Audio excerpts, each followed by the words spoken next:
Welcome to Dude Where's My ROI, where we host experienced marketers who are all about zero fluff and 100% ROI. In today's episode, you learn about the business of tech, the future of AR, VR, brand building, and much more. Our guest today is Arnav Neil Ghosh, a futurist, a mentor, and a commercial leader. Enjoy this conversation where we explored the journey from the good old days of advertising to present day marketing.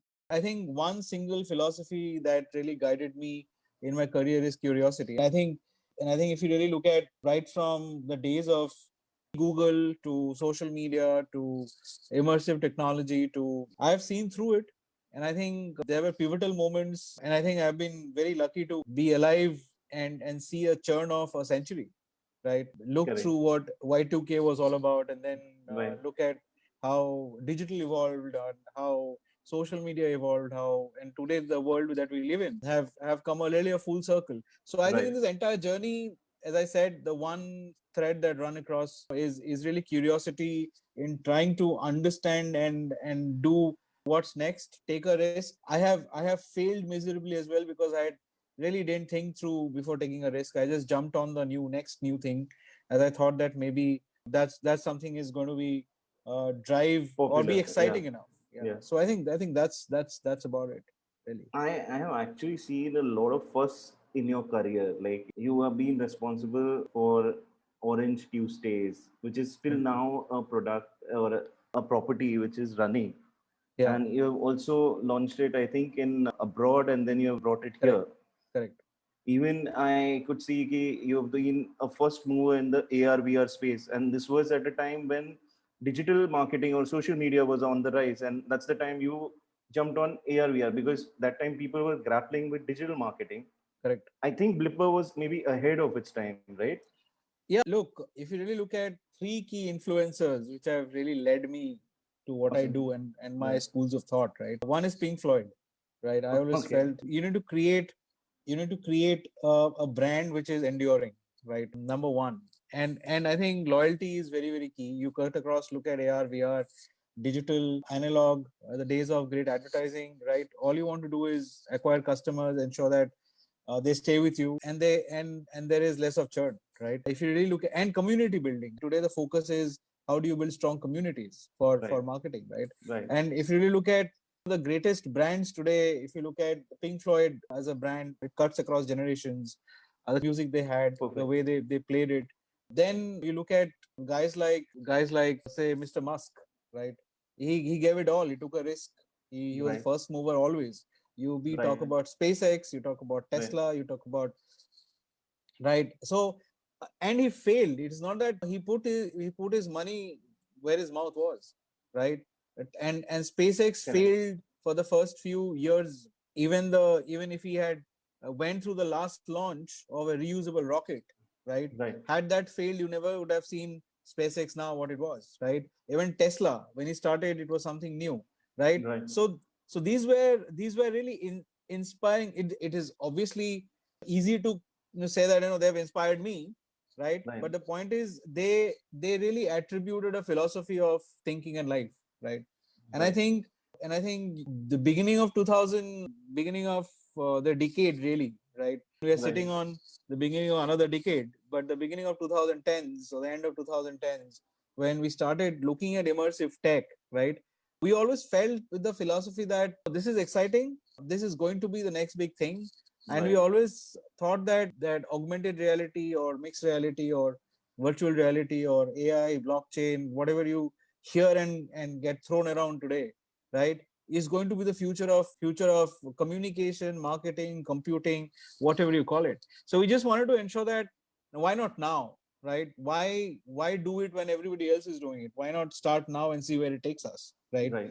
Right. So I think that's been, as I said, exciting. There were a lot of bumps on the road as well, but yeah, No, I'm yeah, at a point where I don't regret. Yeah. definitely not, because all the examples which you gave, all the stories which you mentioned, they are all examples of people who actually pushed from zero to one. Correct. And there is a simpler way that you can take something what is working and Right. build the same old thing. Like let's talk about agencies in that sense. Correct. So Correct. if the agency model is working, then I have the choice to start another agency and work from there, but you chose the other road, which is Right. crazy, which is really commendable. Right now, what are you up to? Well, I think one of the things that I've learned along the way is that when you take a risk, when you look at young, there was a certain point of time I was also young, right? And when I was You are looking young, at, man. You're I young. mean, of course, yes, but the point is when you look at nurturing leadership, right? Right, I right, always believe that either you talk about the ideas business in advertising, which I was sure, also part of in the early part of my career. right, You look at the technology business, you look at the consumer marketing business, any business you talk about today, right? I think every business, you have the product as the hero, but ultimately it is the people who are the real products, right? so okay, so I believe that just the way I have been nurtured, I have found the right guidance in my life at critical junctures, right? right, People who believed in me and people who said, hey, maybe we can join hands and we see, let's grow together, we see a potential in you and stuff like that. So sure, what I do today is, obviously, I help. The point is, you have a lot of people talking science today, right? right, You have a right, lot of people talking technology, right? But the business of technology, the commerce of technology, as to how you make sense, right. ultimately, the when we were in advertising, there was this, how do I call it, we had a I used to still call them threatened species, called the strategic account planners, right? Okay, okay, Because people didn't found any relevance of what they did, right? yeah, yeah, But if you really look at account planner, their job is to identify that problem, identify the need gap, and trying to create a powerful idea, right, right, which solved a business problem, right? sure, That still holds true for any technology that you bring into the table, as a platform, as a product. It doesn't matter which form factor it is in, right? hmm. So what I do currently is, I look at how can I help businesses to use technology, but in a more human way of trying to solve their problem, and not trying to, there are a lot of people, there are hundreds of people doing the same thing, right? So Right, how do you help them to navigate and help them to extricate or extract the right value, number one. right, And number two, there are a lot of startups, there are a lot of young guys who are doing some great stuff, right? Idea is to find, nurture them, help them to grow, and find the next generation of leaders of the country, really. I think that's what I do. sure. Yeah, So I've seen you're also working with students on at NID. correct. So what is that experience like? Wherein these guys are fresh minds and they must be coming up with Yeah, crazy absolutely. ideas. The idea is that, when, as I was talking to somebody else yesterday, that in our days in the communication business, right, we used to say that, hey, this guy is a senior VP, right? So he's a senior VP because he will know more than what an AE does, right? Right, right, So, but the point is that is flipped, because he had access to more content, he had access to more knowledge, right? sure. Nowadays that is flipped, because a Right, guy who was probably born when you started working, right, now has more information that you do, because he has access to more information, he has access to more tools. So the point is, at the end of the day, you need to really, really find and understand and nurture those guys who will come and question you, right? right, Who will come and question ideas, who have got great, brilliant ideas, but you need to find a way to nurture them, right? sure. They have, maybe the ideas are not relevant today, right? But the idea is that the problem that we have is, in terms of philosophically, is that if somebody is asking money from you, right, will you give that guy the money, or will you empower that guy to find a job so that he'll never ask for money again? Right, So what do right, you do? So right, idea is, you talk to these guys, and they are brilliant guys, right? They have got some great ideas, they want to solve a problem, right? They want to become entrepreneurs, they have got a vision of creating or running $1 billion industry. So how do you hold their hands, tell them that, hey, take a step back, maybe do these few things so that your idea gets the right focus, build a great product. And I right, think I always personally believed that it is the most difficult part is to build, right? It is easier to walk into an existing brand. I'm not sure. putting that down, but I think the difficult part of doing a business is that when you go and build something, and that process of building something, either a Right, product, or Right. a market, right? Is that what gives you the leverage and the experience that you want to create a successful business model, right? So I Correct. think I have so all that I say that young guys at NID or wherever I go, right? They have got some outlandish ideas, some great ideas. All they want and need is the right guidance, right? Right. And the right hope, right? So I think maybe you probably, hey, a right business idea, you connect them to a guy who might fund in them, right? Right. Or you might want to find them the right mentor, right? Sure. Or you might want to work with them to see that their product might need a little more tweaking, or get them connected to a business guy, or to the same industry or to a similar industry where the idea may have some relevance. So I Right. think these are the things, and once you help them to find that sweet spot, I know that's where you feel, hey, probably I have done a good job, and Right. really move on, right? I think that's where maybe an NID, or a couple of other places where I get to interact with students. Yeah, Awesome. That's actually, it not only gives you a chance to work with these guys, but it also correct. gives you a chance to connect with maybe leaders of the future. Absolutely.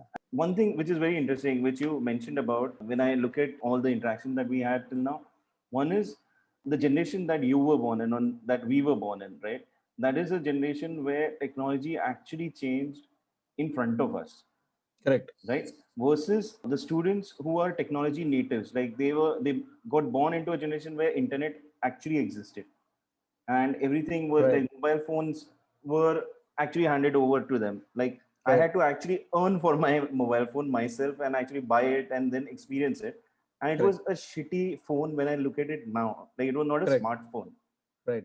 But these Right. guys have been born into this generation of smartphones. So your journey has been from that past, wherein if you look at it, I think looking back, you would see how over a period of time everything changed, Right. right? Like I still imagine the time of handheld phones, or else those phones with dialers and all, and to Mhm. the point where those landlines don't exist right now. Correct. We're all just dealing with mobile technology, or else maybe Zoom calls or something. Like entire lockdown, imagine if lockdown would have happened then, it would have been a crazy world, right?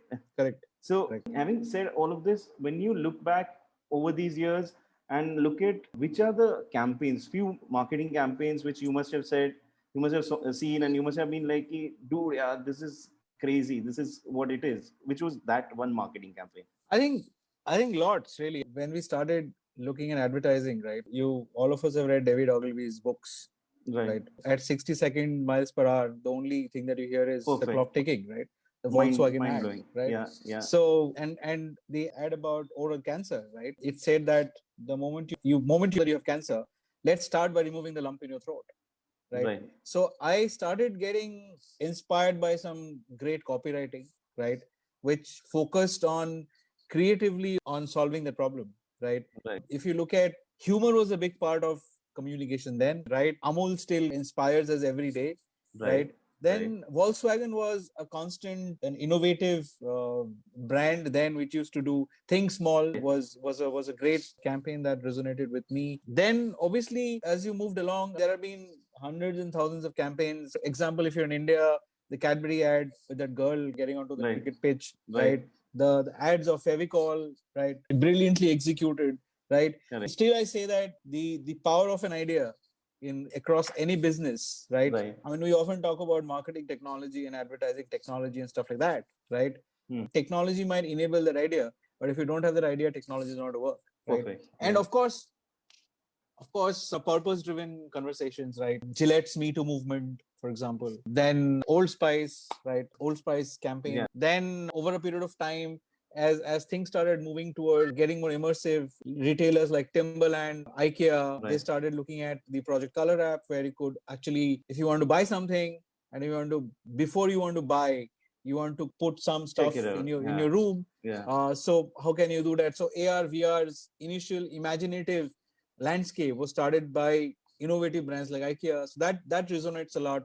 Right. Then the very simple communication conversation that WHO does have done for COVID-19, right? I Right. think that resonates as well, as to how can you, obviously you have to live with it, right? But it's all about hope, right? It's all about Sure. hope. Sure. So I think then I will obviously talk about Blipper's campaign. I think one that we have been very proud of, and we have won a lot of Right. awards globally, was Right. when Blipper, Coke, and Spotify came together Nice. to convert Coke can into a jukebox, right? Wow. Where you could use an augmented reality Blipper app.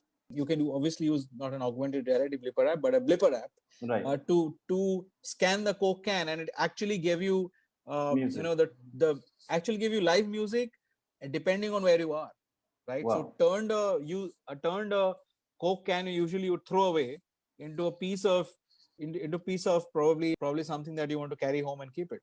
So as a Yeah. brand, it was like Internet of Things, not Internet on Things. Right. It So actually basically becomes like a showpiece which you would absolutely, actually yeah, store. Yeah. yeah. Awesome. Awesome. So these are probably few, and there are more, obviously, right? But if these are 5, 6 that stands out, right? What I Yeah. really love about that answer is how you actually drew the entire evolution from where things actually started from, let's say, Ogilvy and copywriting, and Right. you brought it right till technology, which is Correct. crazy. One question which popped in my head when you were narrating all this, and I could visualize that, is do you feel now those were standout campaigns which stood out because there was less noise around us, Correct. right? But today, when we look, so many things are happening, Right. right? How do you get attention? Again, as I my philosophy has been very simple. My philosophy was that you still need to bank on a great idea, right? Perfect. Yeah. Right. Your idea or if you need to stand out, your idea needs to have purpose, right? Right. You cannot say that, hey, I am here offering a sweepstake, buy this and get this free. Might always work because that's short term, right? So if you want short term happiness, if you want short term acquisition, if you want your app to have a short shelf life, then you do all this stuff, right? Those are Right. gimmicks, right? Right. Long term, it's all about an idea, right? And I said idea connected with purpose, right? Idea connected with Perfect. great design, right? Right. And technology will always now the emancipation of where technology will play a role in connecting with the consumers or connecting with the business is about how carefully you allow the technology and the idea to find a balance, right? And there have been few, but what you see today is obviously clutter today. End of the day, if you really look up, obviously print has really suffered because of COVID a bit, right? Right. They're making a comeback, but I was looking at certain, I was going through certain tweets couple of days back where a business head of a major publisher was Right. very happy because he could print in one of the Hindi dailies, right? In Right. MP, right? They could print a newspaper had almost 40 additional pages, right? And each of those pages had an ad, right? So Right. he was very happy, but he was very happy because of his business, right? But I wonder that how many of those 40 pages, right, had the attention time of consumers who would really go through and say, hey, right? And for me, I think the biggest clutter breaker today, as I said, right, are ideas with purpose, right? It is Right. not technology. Right. Technology is a function of evolution. Today, if you talk to me straight away, if you're talking in 2010, we would say that, hey, let's do a great Facebook campaign, or let's do something on Orkut, right? and Yeah. and create something magical. Today those may not be in your priority list. To just, you still want to do Facebook, probably because you they're part of your social media strategy, but you might want to do something else. You might want to say, Right. I want to do something more immersive. I want to do something on which is AI led. I want to do. Right. Right. So Right. Right. technology is a function of evolution or where you are, right? So Right. the current tech stack will obviously be integrated into the consumer the storytelling process, but Right. it'll be idea with a purpose that will always make anything and everything stand out. Sure. Sure. Yeah. I think that's really a valid point, and I think that is what creates a campaign or something which is more foundational. It gives a strong foundation to the Correct. message, and actually it would resonate with the audience so that the coming generations would maybe look at it with awe, or at least from a standpoint, okay, they did this because of this, Correct, and that's where they could also learn from it, right? correct. So AR versus VR, right? What can you tell me about that debate? Because I'll tell you where I'm coming from. Like, my past has been in the space of animation and visual effects. Correct. So I have been on the front where I have actually worked on maybe asset development for these technologies and all those things. But way back, it was always key VR is the next big thing, and AR sort of was the smaller thing, or the smaller denominator. But Yeah. now I'm seeing the tables reversed, and that's obviously because of the headset or gear which you might need to run VR, but it can run directly on your phone. Correct. So, how do you see both of these technologies outspreading or growing individually? I think AR will always be the low-hanging fruit, simply because you have an installed base of smartphones, right? And because you have already built a behavior on phones, so anything and everything that you do on AR today, right? And AR has got multiple manifests, right? Today, Snapchat will do lens. Today, TikTok obviously is banned, but if you the special effects people call it, there is a platform called Right. Reface. They're all Right. filters. They're all lenses, right? But the point is, Sure. I've always believed that augmented reality at a certain level, when you look at the consumer AR space, right, and the enterprise Right. AR space, they are two different animals, right? So Sure. if you when we started with AR in way back in 2011-12, right, it was purely driven by the fact that we wanted to use the power of creativity, right, in augmented reality, create Right. something magical and give that magic back to a brand, right? Because and allow that Right. magic Right. to solve a problem for the brand, right? So hence a lot of work we Right. had done with brands, with agencies, with a lot of businesses globally, right, was to create that magic with AR, right? But augmented Right. reality at a Right. certain level, from those days and now, is got a complete sea change, because the downloading a native app was a major challenge for consumers, Right. because consumers already have a lot of privacy problems, right? And if you're asking consumers to download an app and Sure. then ask them to scan certain stuff and then give them information on the brand, there's a lot of inertia in terms of the process that you do to experience the brand, right? So AR, Correct. Correct. Correct. in the current form and stage, right, where you is becoming predominant consumer AR platform, right, where filters and Right. lenses Right. are becoming the snacking AR content, right? So I would see them driving AR to Right. what we have always professed by the analyst as a $20 billion business, right? And augmented reality at a larger level, Okay. and businesses which are consumer facing businesses, but which want AR to play a longer game, right? They would probably want to integrate an AR function within their own ecosystem rather than have a third party plug and play happening, because they find that more relevant, easy to push, and easy to Right. manage, right? So that is one factor as well, which is driving AR at a larger level, right? Second, Sure. consumer and enterprise AR. Again, there's a lot of work happening in enterprise AR. Now, what you call AR has got, again, as I said, multiple definitions. You put in filters on social, on Instagram, on Facebook. That's also AR, right? You create a layer of a digital layer on Right. on a Right. piece of tool, and use it on a glass to find a match for a product which you want to replace, probably in logistics, right? That's also, if you want to use. Right. So the point is, see, AR will always be a low hanging fruit and easy to execute, because of the scalability, right, of people who are already using Sure. it. And there have been Sure. classical use cases. Obviously, the one that we always talk about is Pokemon Go, right? Which allowed Super. the perfect example of the phygital world, right? You are Right. looking for physical Pokemons, but within a digital environment. But you're looking at location-based experience and looking for that digital Pokemon onto a physical location and trying to get Right. that, right? So I think because of scalability, because of the install base, right, AR will always going to be with drive scale, right? But if you Right. want a better experience, right, if you want a better immersive content which you want to not be dependent on a consumer solution or a consumer gimmick, right? That would be VR, right?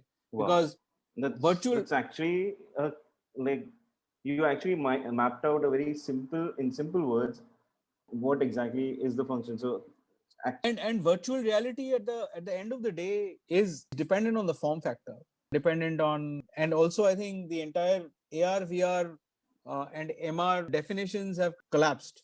right, It's XR right, now, right? right, So when you talk about XR, VR has got a problem with form factor, and I think also if you want to go back to AR, right? Now today in AR also it's all about the camera, right? You're empowering a mobile camera to create special effects, integrate with some specific features within the camera to give you that to give you that experience, right? Now right, the similar right, form factor, you can have an ARable experience in a glass, for example, right? You can have smart glasses that is coming in, obviously under experimental stage, but there have been smart glasses which are coming into the market as well, and I know a couple of them which are coming in India as well, right? But right, there are smart glasses which will give you an AR functionality as well. Essentially AR functionality meaning they will obviously allow you to lay over a digital layer on top of a physical world right, element, right? So it could be a phone, it could be a right, smart glass, it could be any other wearable, which will allow you to do that through a camera. So you have to empower that optics and camera to give you that experience. Virtual reality right, or a HoloLens or an Oculus Quest or Oculus 2 is going to deliver that experience in a completely different world. Yeah, mixed reality we call it because you give it a virtual VR immersion in a physical world, right? So the sure, point is in a far more in a far more deep dive integrated immersion that happens on MR that you would otherwise do on AR, right? But the point is the reason VR has got a is because VR doesn't have installed base, right? So right, you have to build a behavior on VR, right? And as I said, VR would need a reason to buy, right? So if you are going to a college and saying that, hey, I would want to create immersive education for kids, right? And if you really compare the metric of a kid wearing a VR device and looking at the solar system or right, looking at a physics problem, right? The ability for them to get that cognitive understanding through that content is probably equivalent to spending 12 hours or 24 hours of studying the same content, right? sure, sure, And they will get more cognitive understanding of what they're trying, and the brain, as they say, retains more if you are telling somebody or if you're putting in front of somebody a very compelling visual content, visual, right? yeah, So yeah, I think VR really at the end of the day is challenged by the install base is going to take some time, right? yeah, Obviously you have large platforms like large platforms like Facebook, which is trying to use their scale to drive VR adoption. All right. You have probably Apple coming with their own AR glasses sometime down the right, road. right, right, There are third party players who are trying to that final that design on glass, which will allow you not only to wear the glass seamlessly, but move in and out of an immersive world to a physical world more right, seamlessly with a switch of a button, maybe, right? right, So I think VR definitely has potential. VR is more immersive. VR has got and has proven to be more useful in enterprise in the enterprise world, be it healthcare, be it logistics, be it education, illness, right? VR has had a lot of use cases where if you put a VR headset to somebody who is mentally ill, they have tendency to come back to a slightly healthier state than they were before they started. So therapeutic healthcare is something that has worked for VR. So I think the point is comparison between AR and VR is like chicken and egg, right? right, Both will need to, as I said,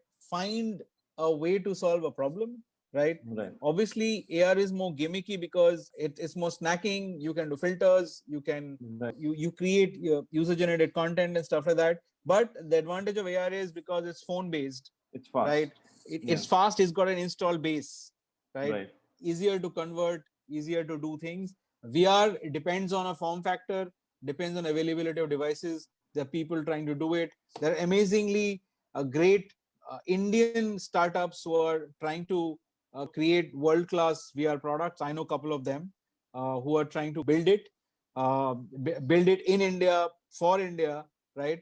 Some great world-class VR products. But again, as I said, right, for you to choose between AR and VR, unfortunately, people will say, how many of them do you have out there? Because the metric that people use to differentiate between or drive adoption between an AR, VR, or any other product is they use it as a media metric. Oh, how many Right. install base do you How have? many people are there, Right. using it? But I think because VR at the end of the day is certainly more user specific. For example, if you want to create a solution for the oil and gas industry, you create a bespoke solution with a customized VR headset and give it to them. So the install base doesn't really matter, right? It's Right. about what capability that the headset can give it to you. And I think there are a lot of hearsay on, and we are all waiting for the right form factor. So we don't know Correct. what is the right form factor, but I think at the end of the day, probably by 2025, when we have the right form factor, probably it's as easy as wearing glasses, where the infrastructure will allow you to deliver that content, that user experience. Probably that will be the tipping point of XR, not really AR and VR. Okay. Yeah. Yeah. Any interesting projects you have come across on XR or even say this technology right now? Lots, really, lots. There have been lots of projects that are happening on XR in agriculture. There are a Okay. lot of exciting projects happening on oil and gas, right? Can you Essentially, can you give us essentially, one example? Because what I am fascinated about is how does an industry like agriculture yeah. use this?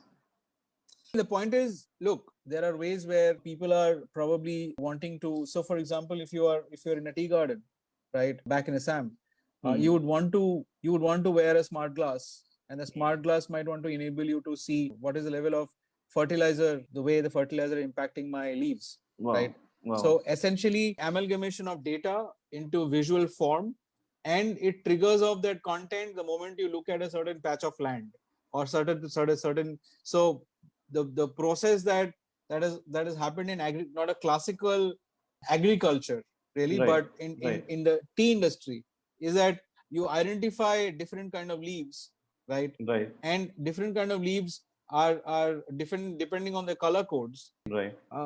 It really depends on how much fertilizer has gone into them, right? So depending Sure. on the color codes, you create a database and you create a visual rendition of the database, right? And the moment you use put on a glass or put on a scanning device, right? Right. And you point it on, or probably plug it on a drone, Right. and let that fly over a patch of land or a patch of a tea state, is going to immediately understand those markers, right? Right. And give you that data point immediately, saying that, hey, right? And also there are pilot projects which are running, which essentially allows you to see what is the water content in your soil, right? Right. And allows you to make a smarter decisions. Though a lot of these larger examples of using drones, using satellite data, using Right. robotics, using AI, using XR, right? They all actually form part of an ecosystem we now call spatial computing, right? Right. So specifically, there are some very specific use cases. There are some specific use cases. For example, there is this use case in Indian Navy, for example, right? So Okay. if you're a new trainee, you can, before even you onboard a ship, right, you can actually put on a VR glass or a HoloLens or any VR device, right? And you can actually see yourself on a boat. You're going towards a large ship, and Right. you onboard that ship, and you essentially will react to situations where things, Perfect. where the ship is on fire, or what Right. protocols you have to follow without getting onto the ship, right? Right. Right. So Right. these are and again, essentially, these are used for training, induction, sales support. Remote training is one of the key areas now of using VR, where you are sitting on one location, somebody else is sitting on another location.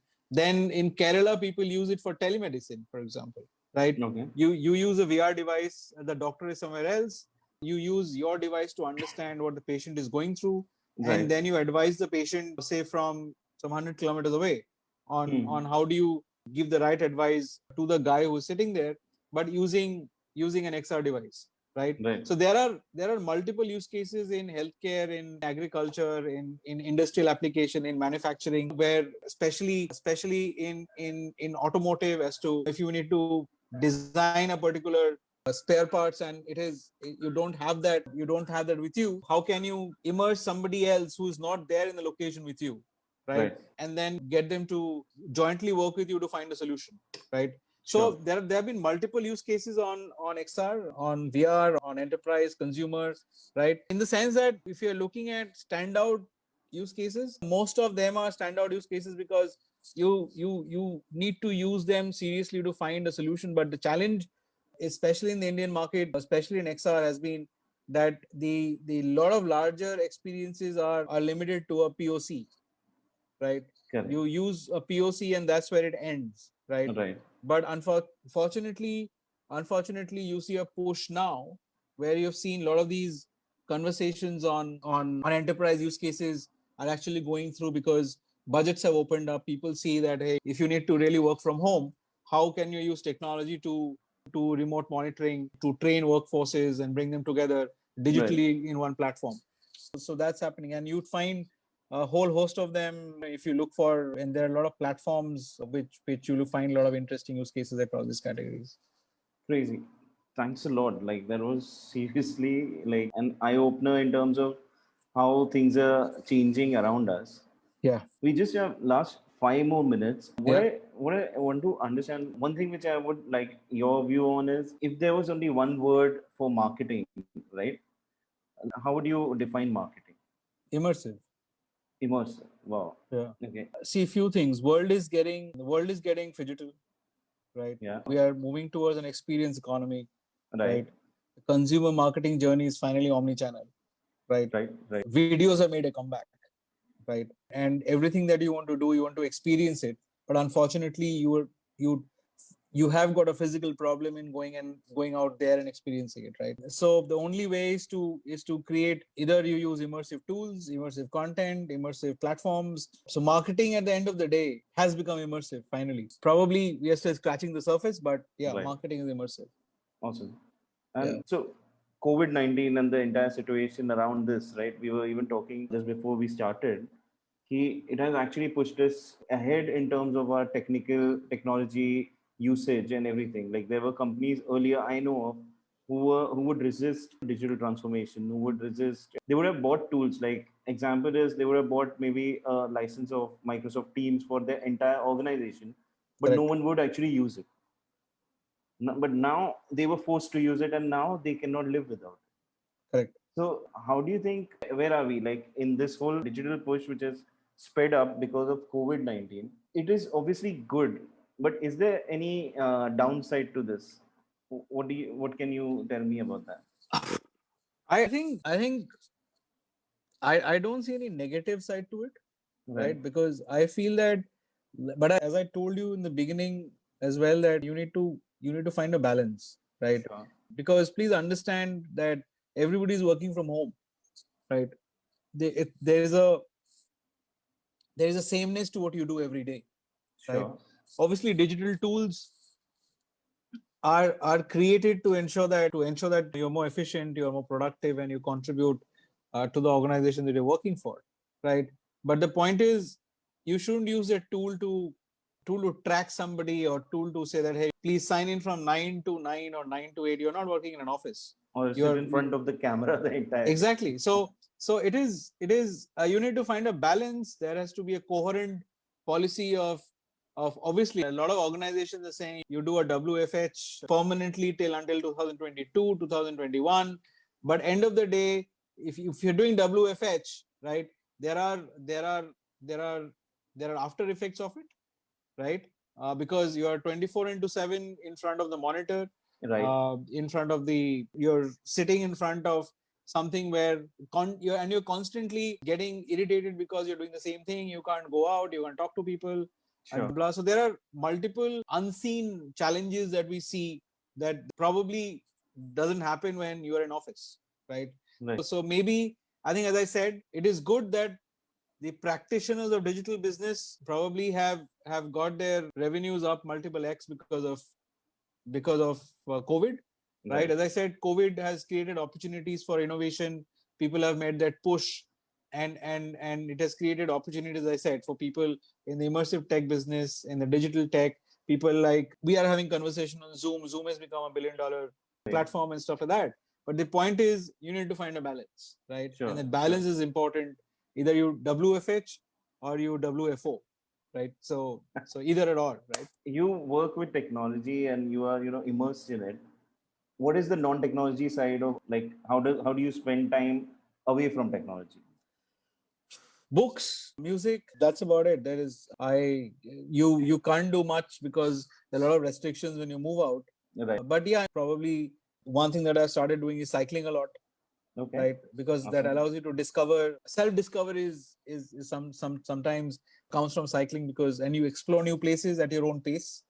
Right. And I think to slow down a bit, digital has obviously made you faster, but I think our lives have become more tepid. So music has been an aphrodisiac at certain level. Books, I really like reading physical books.